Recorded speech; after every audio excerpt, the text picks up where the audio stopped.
Panganjali. Om Swastiastu. Good morning, sir, and good morning, everyone. Today, our me will present about bioenergetics integration. Okay, before that, let me introduce myself. My name is Felis Karurananda with Latsin 16. Okay, and the first material will be presented by me. Okay, the material is case study atau studi kasus.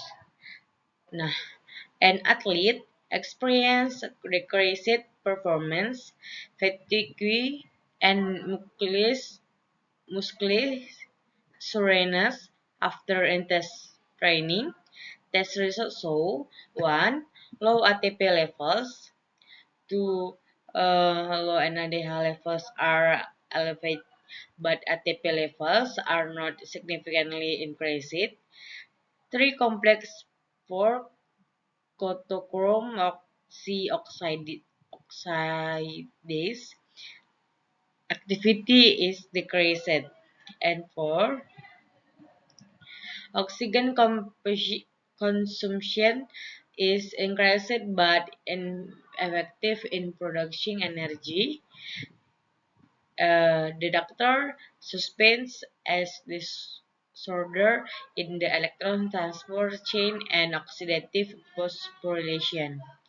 Nah, jadi pertama itu ada merupakan studi kasus. Nah, di mana studi kasusnya itu seorang atlet itu mengalami penurunan performa, cepat lelah dan nyeri otot setelah latihan intensif. Nah, hasil pemeriksaan di mana hasil pemeriksaan menunjukkan yang pertama itu kadar ATP-nya rendah, yang kedua itu NADH-nya meningkat tetapi ATP tidak meningkat signifikan, dan yang ketiga itu aktivitas kompleks 4-nya itu sitokrom E oksidasi itu menurun, dan sitokrom C oksidasinya menurun.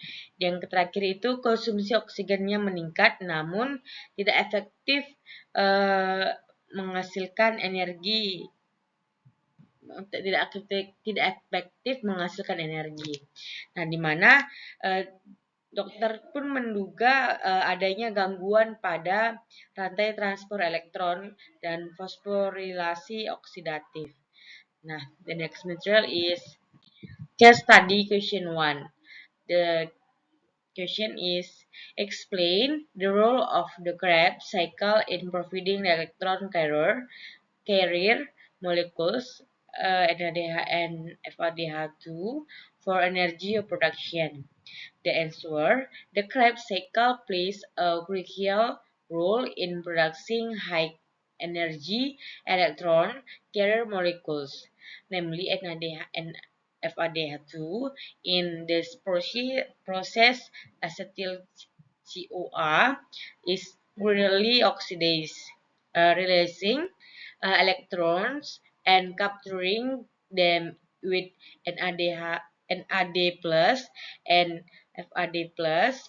This results in the formation of NADH and FADH2, which are then used in the electron transport chain to produce large amounts of ATP. Nah, jadi materi sini itu pertanyaan studi kasus yang pertama. Nah, yang dimana pertanyaannya itu menjelaskan peran siklus Krebs dalam menyediakan molekul pembawa elektron yaitu NADH dan FADH2 dan untuk produksi energi. Nah, jadi kita sudah mengetahui siklus Krebs itu juga berperan penting dalam menghasilkan molekul pembawa elektron berenergi tinggi. Nah, yaitu NADH dan FADH2. Nah, dalam proses ini si asetil CoA itu dioksidasi karena secara bertahap sehingga elektron dilepaskan dan ditangkap oleh NAD plus dan FAD plus. Nah, di mana juga hasilnya terbentuk NADH dan FADH2, dan selanjutnya itu akan digunakan dalam rantai transfer elektron untuk menghasilkan ATP dalam jumlah besar. Okay, the next material is question 2. Name and explain the main products of one Krebs cycle and the role of its products in energy metabolism. The answer is, in one Krebs cycle per 1 acetyl CoA, the following are products. 1. 3-NADH as the primary electron donor. 2 itu selanjutnya itu 1-FADH2 as an additional electron donor. Selanjutnya itu 1 ATP or GTP direct energy. Selanjutnya itu 2 CO2 metabolic waste product. For 1 glucose molecule 2 acetyl CoA, the total yield is double NADH and FADH2 are then used in oxidative phosphorylation to produce large amounts of ATP. Nah, jadi selanjutnya itu pertanyaan kedua. Nah, di mana pertanyaannya itu hasil energi siklus Krebs. Nah, di mana sebutkan dan jelaskan hasil utama dari satu siklus Krebs serta peran masing-masing produk dalam metabolisme energi. Nah, di mana dalam satu siklus Krebs itu per satu asetil KOA-nya itu dihasilkan ada poin 4.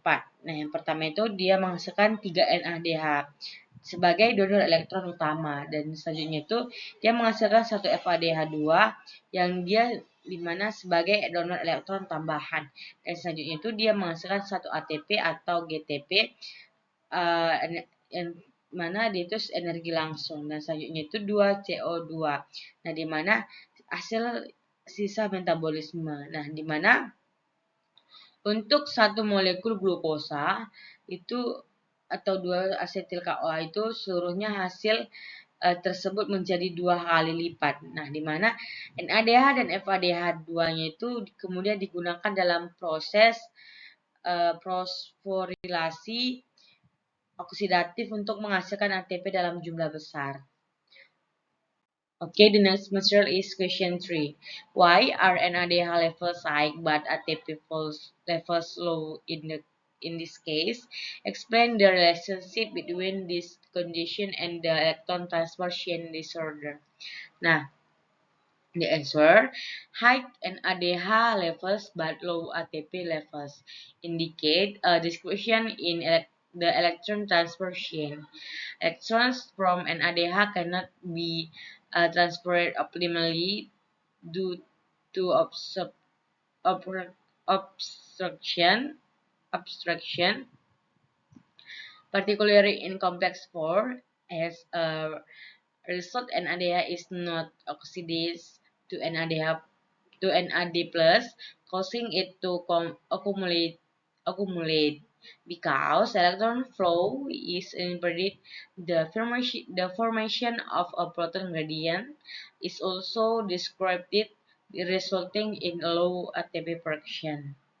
Nah, selanjutnya itu pertanyaan ketiga, di mana dia bertanya mengapa dalam kasus ini kadar NADH-nya tinggi tetapi ATP-nya rendah.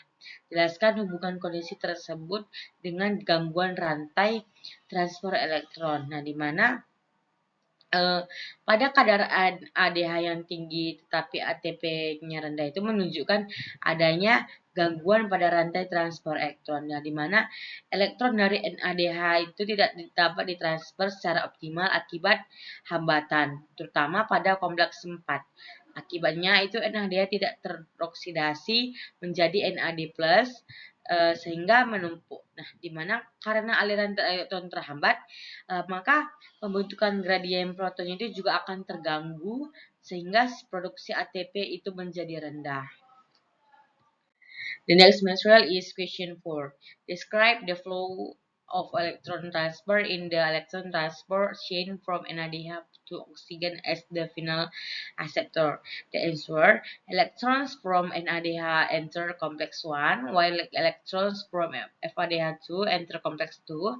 Next, the electrons are transferred to coenzyme K, then to complex 3, then to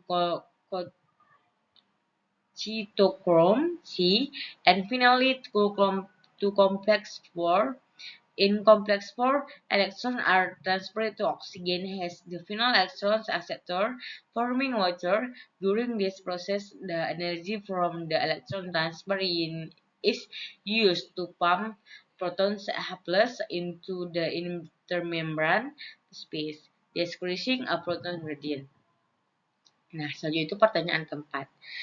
Nah, di mana itu dia bertanya, uraikan alur perpindahan elektron pada rantai transport elektron dari NADH hingga oksigen sebagai akseptor akhir.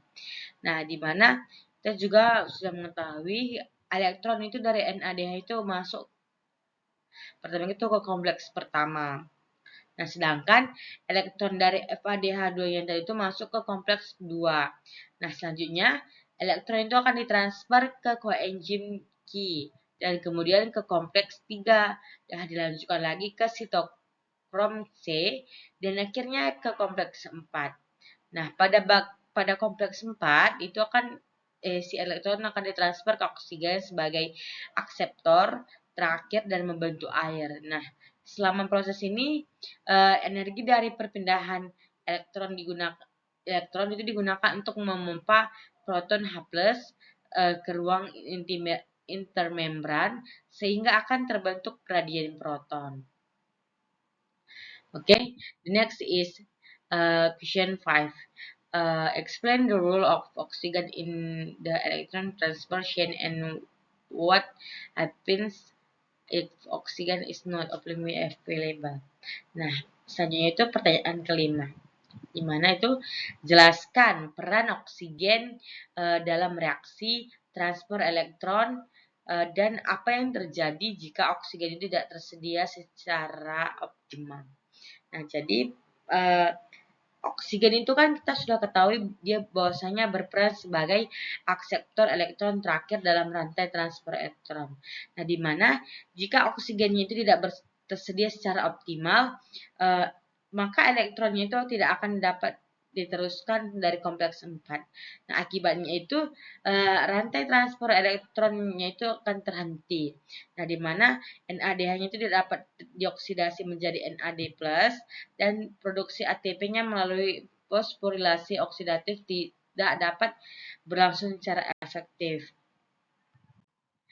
Okay, the next answer is question 6. Explain how a proton H+ gradient is formed and how the energy from this gradient is used to produce ATP. Nah, jadi pertanyaannya itu yang keenam merupakan jelaskan bagaimana gradien proton H+ itu terbentuk dan bagaimana energi dari gradien tersebut digunakan untuk menghasilkan ATP. Nah, perlu juga kita ketahui gradien proton itu terbentuk akibat pemumpaan proton oleh kompleks 1, 3, dan 4 dari matriks mitokondria ke ruang intermembran.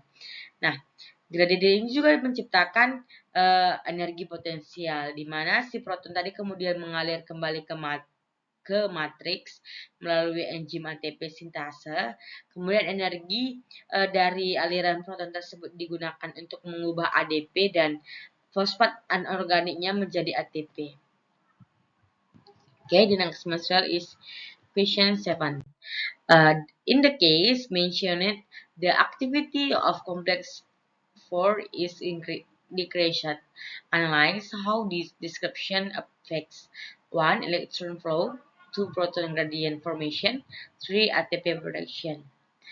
Oke, di mana pertanyaannya itu yang ketujuh, dalam kasus disebutkan tadi bahwa aktivitas kompleks 4 itu menurun. Nah, analisis bagaimana gangguan ini mempengaruhi. Nah, yang pertama itu aliran elektron, dan yang kedua itu pembentukan gradien proton, yang ketiga itu produksi ATP. Nah, penurunan aktivitas kompleks 4 itu menyebabkan aliran elektron terhambat karena elektron itu tidak dapat ditransfer ke oksigen. Seterusnya itu pembentukan gradien proton yang menurun akibat terganggunya pemompaan proton, dan selanjutnya itu produksi ATP-nya menurun. Nah, di mana karena energi dari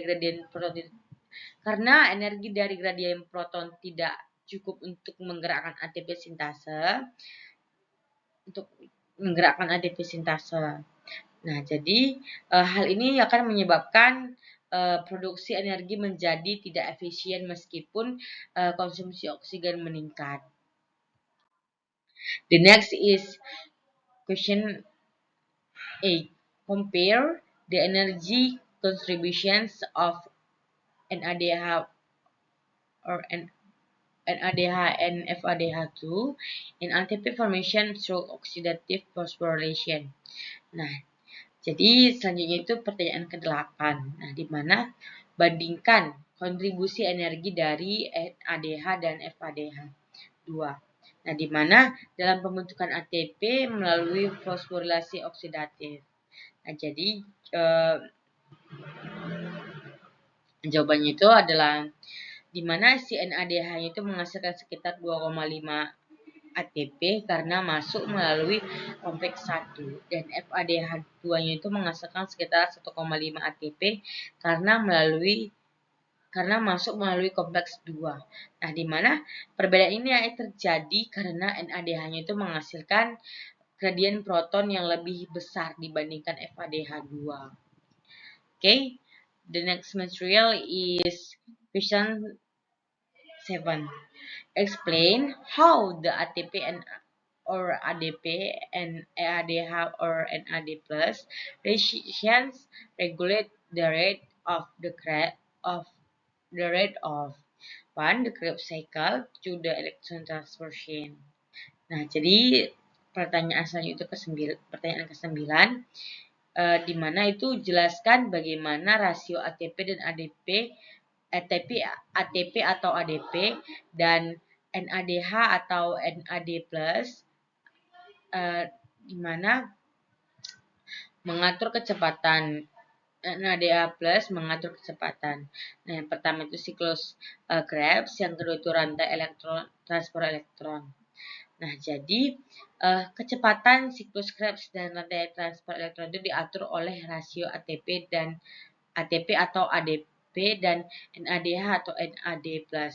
Nah, di mana jika kadar ATP-nya itu tinggi, proses metabolisme akan melambat. Nah, sebaliknya, jika kadar ADP-nya tinggi, proses akan dipercepat untuk menghasilkan ATP. Nah, selain itu, peningkatan NADH itu akan menghambat siklus Krebs karena berkurangnya NAD+. Nah, di mana mekanisme ini juga merupakan bentuk regulasi umpan balik atau feedback regulation. Nah, the next material is question 10.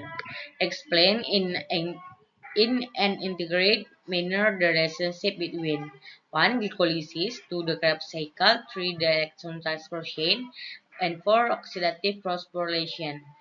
Jadi, selanjutnya itu materi yang terakhir yaitu merupakan pertanyaan ke-10, di mana itu integrasi bioenergetika. Nah, di mana jelaskan secara terpadu hubungan antara pertama itu glikolisis, kedua itu siklus Krebs, ketiga itu rantai transfer elektron, dan yang keempat itu fosforilasi oksidatif dalam menghasilkan energi maksimal dalam sel. Nah, jadi kita sudah mengetahui glikolisis itu memecah glukosa menjadi piruvat dan menghasilkan ATP serta NADH dalam jumlah terbatas. Nah, di mana si piruvat itu akan kemudian diubah menjadi asetil CoA yang masuk ke siklus Krebs. Nah, dalam siklus Krebs itu akan dihasilkan NADH.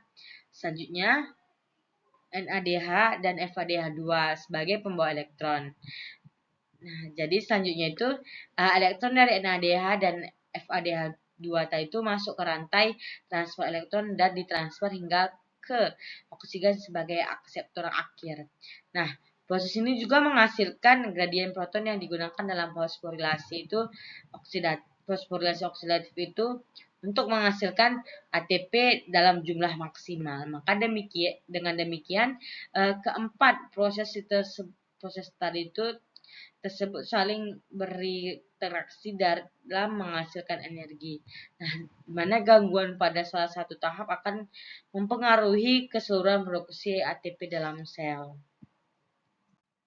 Okay, that's all from our presentation. And thank you. Saya akhiri dengan Parama Santi. Om Santi Santi Santi Om. Thank you.